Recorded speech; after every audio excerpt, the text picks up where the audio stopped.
से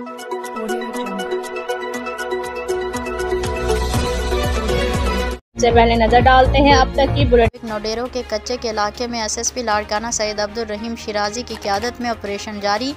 ऑपरेशन में police officer और जवानों की बड़ी तादाद शरीक अमल। ऑपरेशन का मरकज़ जिहा बरादरी और डहानी बरादरी तनाज़े में मुलविस मरकज़ी किरदार प्यारो डहानी और नादिर डहानी के डेरे शामिल। लाड़काना पुलिस के मुताबिक पुलिस ने इलाके में कायम जवाबदारों के मोर्चों और ठिकानों को APCs की मदद से मिसमार करते हुए आग लगा दी है और ऑपरेशन के दौरान इलाके से मज़कूरा अफराद को भी गिरफ्तार कर लिया गया है, जिनका वेरीफाई वाला अमल जारी है। SSP लाड़काना सैयद अब्दुल रहीम शिराजी ने पुलिस ऑफिसरान और जवानान को सख्ती से अहकाम जारी करते हुए कहा कि अमन अमान में रखना डालने वाले अफराद के लिए ज़मीन तंग की जाए। अवाम के जान माल को नुकसान पहुँचाने वाले मुल्ज़िमान का घेरा तंग करके कानून के कटहरे में लाया जाए ताकि इलाके का अमन बहाल हो सके। अब्बा लंदन से नेकलेस लाए, पहन के गई थी।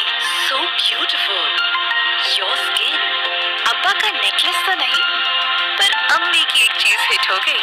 केयर हनी लोशन, 35 साल से इसी पे भरोसा है।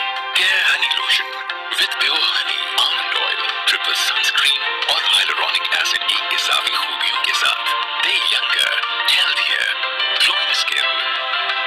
यूं ही ग्लो करती रहो, just like you mom. Generation after generation, care Honey lotion. Care से बेहतर क्या?